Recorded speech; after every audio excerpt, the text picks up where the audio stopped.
This is going to be a review of the, I don't know how you pronounce it, OXO, Good Grips Non-Stick Bread Pan.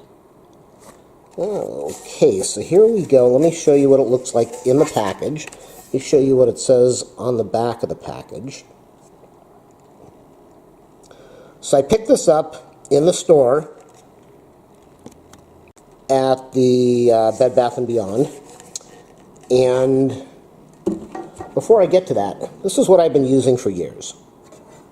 I'm not going to say the name of the company over there, but this is the pan that I've used for years. It's a nice big pan.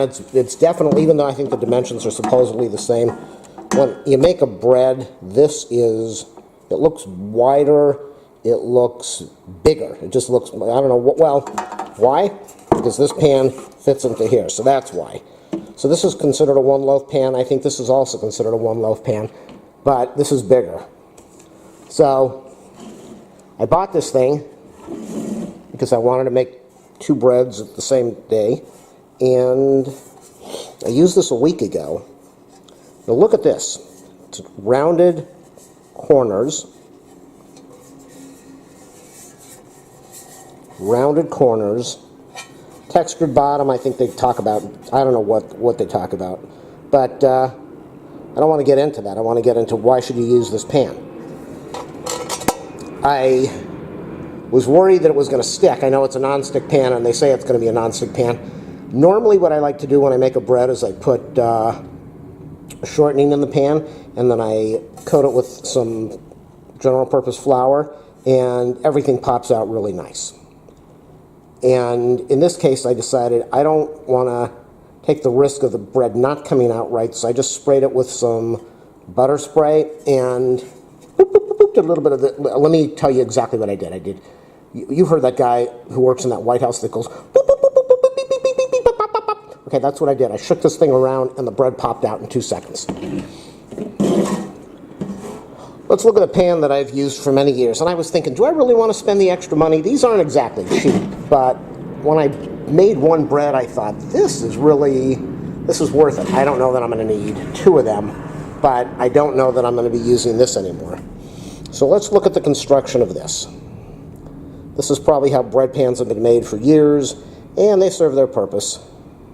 This reminds me of when I was in junior high and in metal shop, and we made a pan. Okay, so reminds me of when I was in metal shop, and we made a pan, and this is how we made these things. You bend them over, and you put them together, and you fold them, and... Okay, so why don't I like this pan? You know, the pan served its purpose for many years, and it's been a good pan, until this pan came along. This pan, you definitely have to do coating. You have to do the coating. You don't do the coating, you're in trouble. Okay, I'm going to zoom in a little bit, but I think you can already see the problem. So you have these seams here. And I can't tell you how much hot water I put in there and how much scrubbing I did to try to clean this seam. And what you end up doing is you have to go in there with toothpicks, or you have to, well, there we go. Look in the corner over there. This has been soaked in boiling hot water. Let me get a better angle of this. This has been soaked, let's zoom in. Will that work better?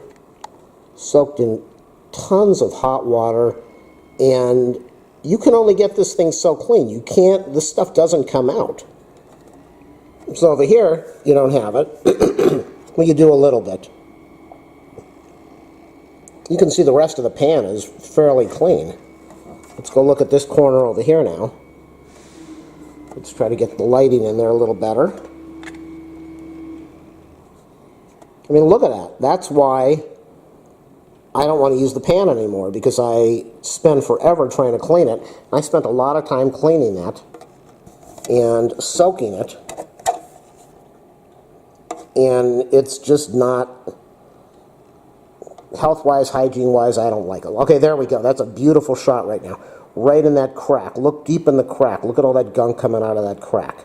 You don't want your crack to be dirty like that. You don't want that the dried bread or the dried shortening or the dried flour or the bread material. You don't want that gunk sitting in the bottom of your pan.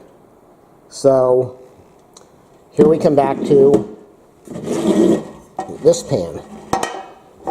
You don't have that problem with this pan. You're never going to have the problem because you're spending a lot more money and you're going to get a pan that has the rounded corners, rounded edges, smooth edges. And yeah, it's going to cost you some bucks, but you're not going to have to deal with this nastiness, and believe me, that's gross.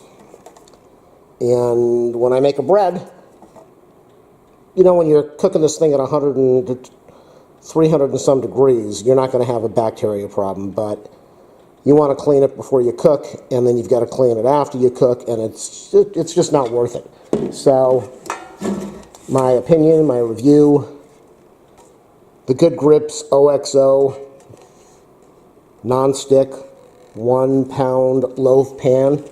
You can pick it up. I'm going to put the Amazon link in my description. If you click on it, it will help me out a little bit.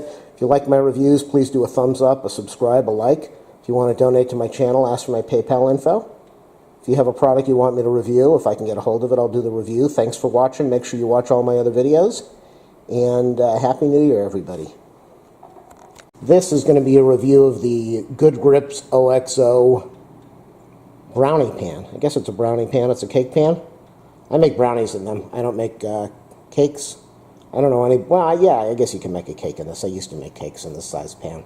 So why am I doing the review? Check out my channel. I just did a review of their 1 pound bread loaf pans and why I bought the bread loaf pan from OXO and why I was happy with it compared to the bread pan that I've been using for years.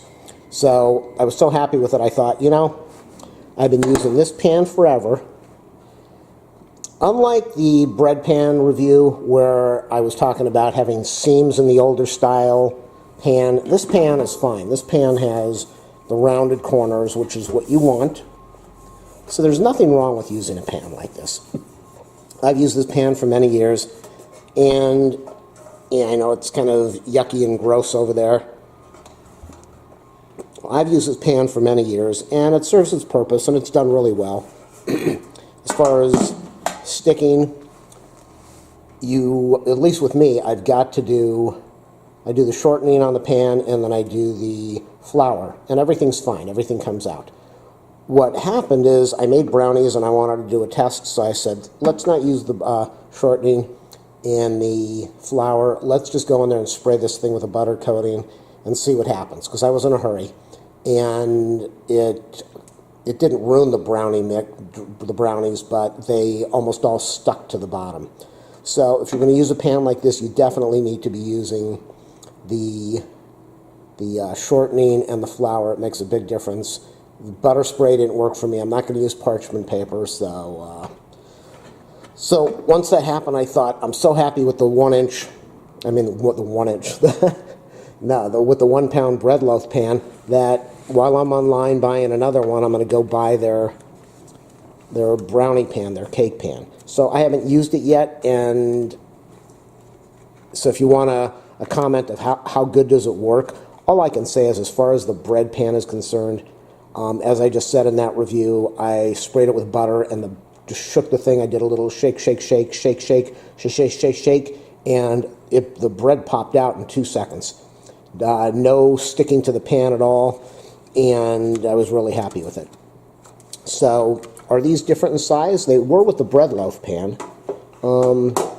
Okay, so that's interesting. With the bread loaf pan, the OXO pan was smaller than my older bread loaf pan, but with the brownie pans, the Good Grips, the new one, seems to be a little bit bigger than this one, which is cool. What does it say? Straight side walls, dimension markings, square rolled edges. That makes a big difference. Micro textured pattern on the bottom. I don't know if that makes any difference at all. But it's just a good pan. Definitely not cheap. I mean, these things aren't expensive, but you're going to buy a pan, and you're probably going to use it until you're no longer on this earth baking anymore. So as far as this, I've been using this for about 6 years, 10 years or something, and this has been fine. There's no doubt about it. Something like this, if you don't want to spend the money, you can use that. But I'm just doing a review of the Good Grips OXO pan. Definitely worth the money. I was so happy with it that I just thought, go out, buy another bread pan, and go buy the brownie pan. And that's what I'm going to be using from now on. I'll probably stop using this once I get to using this. So wanted to put that review on there. And yeah, it is a review because this is, as far as the bread pan is concerned, it's awesome. As far as no stick and the corners and the edges and the way it heated up and everything just came out really nice. And I'm sure it's going to be the same with this pan too. So thanks for watching my video. Please do a thumbs up, subscribe, a like. If there's a product you want me to review, if I can get a hold of it, I'll do the review. If you want to donate to my channel, ask for my PayPal info. And what else do I need to say? Happy New Year to everybody. And I'm going to put a link for this pan, an Amazon link, down in my description. So if you click on that, it will help me out a little bit. And if you don't want to click on it, that's okay too. Make sure you watch all my other awesome videos. Thanks for watching, people.